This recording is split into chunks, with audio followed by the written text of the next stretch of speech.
¿A qué no sabías que la explicación del Arayashiki y cómo Atena ahora supo del propósito de la muerte de Shaka en el manga tuvo una mejor explicación al octavo sentido? Además de que, a diferencia de la OVA, cuando Saga cree que los choques de las exclamaciones de Atena destruirán el santuario y a la diosa, cosa que Mu pide a Seiya ir para protegerla con los demás santos de bronce, en el manga es diferente, dado que Saga sabe que la diosa morirá con el impacto sin que los dorados puedan impedirlo, porque Seiya seguía sin aparecer. Pues esto y mucho más es lo que veremos hoy en este análisis review con curiosidades y una comparación entre anime y manga de las OVAs de Hades capítulo Santuario.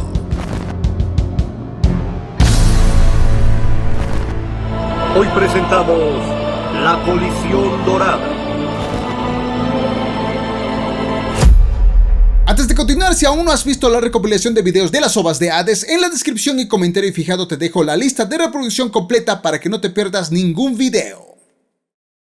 La muerte de Shaka ha dejado un vacío impensable de llenar. Ayoria, cegado por el dolor y la ira, se niega a aceptar que su compañero cayó a manos de los traidores dorados Saga, Shura y Camus. Mientras tanto, Atena recibe un misterioso mensaje escrito con sangre en los pétalos de los árboles de la sala gemela. Su corazón se estremece al comprender que se trata del último testamento de Shaka. Pero, ¿por qué el hombre más cercano a Dios aceptó su muerte sin oponer resistencia? Pues desde su infancia, Shaka fue instruido por Buda en el camino de la iluminación. Se le enseñó que la muerte no es el final, sino un tránsito hacia un estado superior, ya que si lograba trascender de la muerte se convertiría en el hombre más cercano a Dios.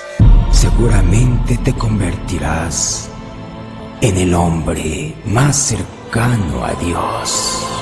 Ahora su sacrificio ha dejado a todos perplejos, sin embargo la sorpresa no termina ahí. Contra todo pronóstico, Saga, Shura y Camus siguen con vida, a pesar de haber perdido casi todos sus sentidos, ya que cada uno conserva uno, Camus el de oído, Shura la voz y Saga la vista. Y con esto, aún pueden seguir adelante con su misión, pero algo ocurre. Shaka, en un acto que desafía toda lógica, vuelve a ponerse de pie, ya que su espíritu cenero e imperturbable camina hacia los árboles de la sala gemela, comprendiendo la verdad suprema. Todo en este mundo nace y muere en un instante, la vida es solo un parpadeo, y en ese mismo instante las personas nacen, luchan, sufren, aman y desaparecen.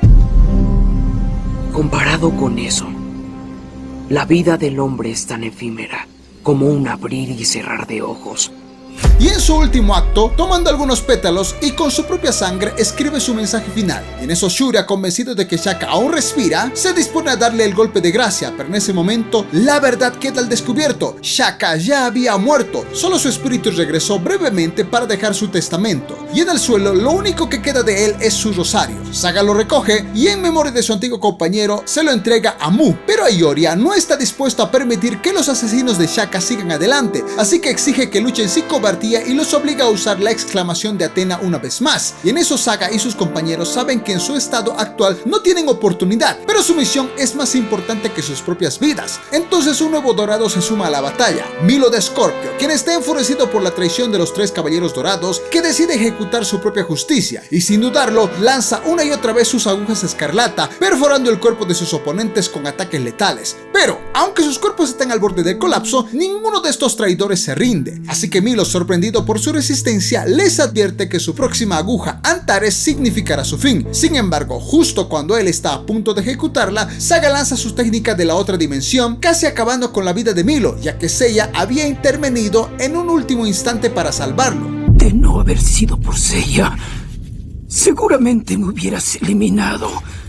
Y en eso, Mu, Ayoria y Milo comienzan a dudar y a preguntarse el por qué siguen luchando Saga, Shura y Camus aun cuando sus cuerpos están destrozados. ¿Qué es lo que realmente estos traidores buscan? Mientras tanto, en los aposentos de Atena, Saori recibe los pétalos de Shaka con un mensaje de sangre, Arayashiki, y al leerlo rompe en llanto y en ese instante comprende el verdadero propósito de su sacrificio y lo que debe hacer de ahora en adelante. Finalmente entiendo el significado de tu muerte y ahora ya sé qué debo hacer. Para esto, en el templo de Virgo, Saga sabe que están en su última oportunidad y con las fuerzas que les quedan, él, Shura y Camus deciden ejecutar una vez más la técnica prohibida, la exclamación de Atena, ya que si logran activarla, podrán abrirse paso hacia Atena. Pero antes ocurre lo impensable. Mu, Ayoria y Milo contraatacan con su propia exclamación de Atena. Dos técnicas cósmicas colisionarán y el santuario entero podría ser destruido. Y Seiya y los demás santos de bronce intentan intervenir, pero es inútil. La colisión de estos dos ataques es inmensa y nadie podrá evitar la catástrofe. La batalla más devastadora entre caballeros dorados ha comenzado y con ella el destino del santuario entra en juego. Hemos has hablado lo suficiente. ¡Basta! ¿Están preparados? Lo van a lamentar. ¡Están acabados!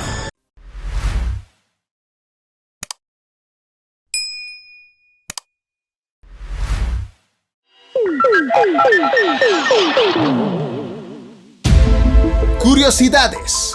Título del episodio: Choque de Oro. Título para España: Choque de Oro. El título para Hispanoamérica, el DVD y la televisión es La Colisión Dorada. Esta obra está basada en el manga de Saint Seiya de la saga de Hades, capítulo 10 y capítulo 11. Capítulo 10 titulado Bajo los Sales Gemelos y capítulo 11 titulado Confiádselo a Atenea.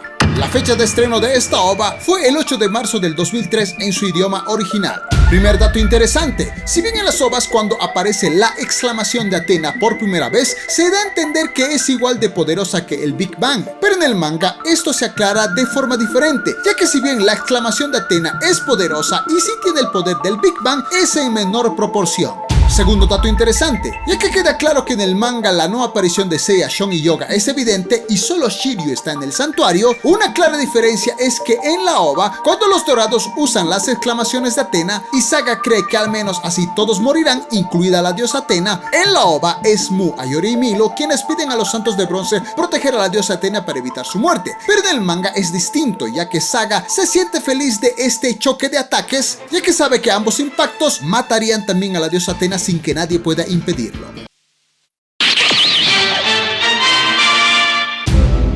Diferencias entre manga y anime. Primero, la escena donde los traidores ven a Shaka aún con vida y Shura va para eliminarlo, él decide acabarlo con su Excalibur, pero se detiene al entender que Shaka había muerto, y este solo era un espíritu que vino para enviar un mensaje. Pero en el manga es un poco diferente, dado que en realidad Shura, al querer atacar, algo lo detiene y sin entender qué pasa comienza a llorar, y es donde Camus y Saga explican que Shaka ya había muerto y que ese era solamente su espíritu. Segundo, cuando Saga, Shura y Camus parece querer revelar sus verdaderas intenciones al Shaka fallecido, pero son detenidos al ver a una mariposa del inframundo que los estaba vigilando, comienza a llover en el lugar, pero tal escena en el manga, si bien es similar, no aparece tal escena de la lluvia. Tercero, la escena de Ayoria luego de maltratar a los traidores, obligándolos a usar la exclamación de Atena en contra de él para luego atacarlos, en donde tal ataque es detenido por Saga, en el manga es un poco diferente, porque si bien la escena es similar, cuando Ayoria usa su ataque, en realidad sí daña a los traidores un poco. De hecho ahí se puede ver tal maltrato en sus Sapuris, pero ahí es donde Saga recién detiene tal ataque. Cuarto, cuando Milo aparece en el templo para atacar a los traidores, en su último ataque este es advertido por Seiya de cuidarse, pues Saga había utilizado su explosión de galaxias. Pero en el manga es diferente, ya que recordemos que Seiya aún no mostraba signos de vida, por lo cual quien advirtió a Milo del ataque de Saga fue únicamente Mu de Aries. Quinto, cuando Atena recibe el mensaje de Shaka para entender el propósito de su muerte, entendiendo que el Arayashiki era la clave, en el manga, a diferencia de la OVA, se sigue dando más detalles de este significado, aclarando que el Arayashiki era el octavo sentido o la octava conciencia absoluta y fundamental, básicamente la habilidad de ir al mundo de los muertos conservando el cuerpo y la voluntad. Sexto, como bien mencioné, Saga al ver que Mu, Ayori y Milo usarían también la exclamación de Atena, cree que al final también morirá la diosa Atena, pero Mu deja que Sei y los demás santos de bronce cuiden a la diosa. Pero en el manga esto es diferente, puesto que Saga está feliz de que con el impacto de ambas exclamaciones de Atena también iba a morir la diosa Atena, y Mu no sabía qué hacer, cuando ahí los impactos chocan entre sí, donde ni siquiera Shiryu sabe qué hacer.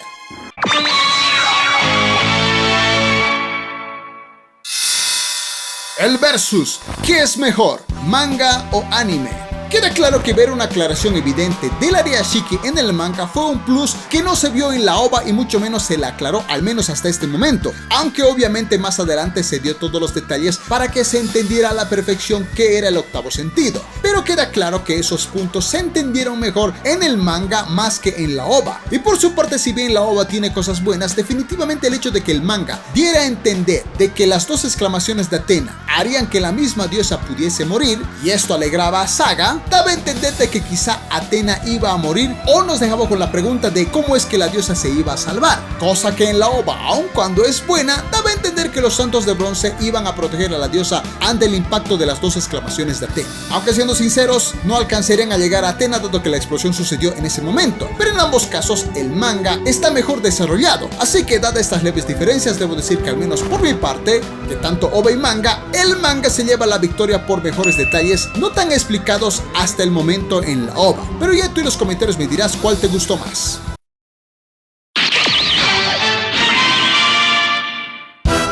Puntuación. Con respecto al manga, no cabe duda que dar más detalles del Arayashiki como el octavo sentido y su propósito para ir al inframundo fue mejor explicado y desarrollado, dándonos más pistas de lo que se vendría en esta guerra santa, dado que si bien varios espectros habían muerto en el santuario, aún no vimos tal batalla contra los demás espectros del infierno, además de que Saga se alegraría de que ambos impactos matarían a Atena y nos dejaba con la duda de qué pasaría en el siguiente capítulo. Es justamente por eso que al manga le doy 4,5 estrellas de 5. Pero con respecto a la ova, si bien básicamente es similar al manga, salvo la nueva aparición de Seiya, Shun y Yoga, sí deja mucho sobre la no aclaración del Arayashiki, ya que hasta este punto solo sabíamos de que Shaka moría por una razón importante y que Atena lo entendió, pero que para nosotros como audiencia no tenía una clara explicación, aunque más adelante claramente se aclararía todo esto. Por ello, a la ova le doy solamente 4 estrellas de 5. Dejando al manga como ganador. Pero tú en los comentarios me dirás cuál es tu puntuación para ova y para manga.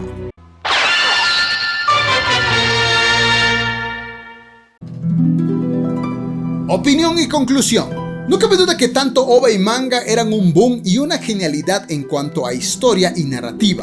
Definitivamente el maestro Kurumada daba no solo una antesala al inframundo, sino cómo esto afectaba al mismo santuario, aunque detrás de estos traidores también había un propósito que nadie podía ver venir. O mínimo, te dejaba con dudas de cuál era la verdadera razón del por qué estos traidores parecían realmente ser aliados de Atena, aunque a la vez querían matarla. Pero es interesante cómo en el manga la ausencia de Seiya y Yoga y Shun era más que evidente, llevándonos a la pregunta de cuándo es que aparecerían y cómo es que actuarían en pro del santuario, cosa que se iría desarrollando más adelante en el manga, pero que en la ova era evidente que los santos de bronce seguían siendo los protagonistas, aunque sin opacar a los dorados. Pero dime tú, ¿qué te gustó más? ¿La ova o el manga de la saga de Hades, capítulo Santuario?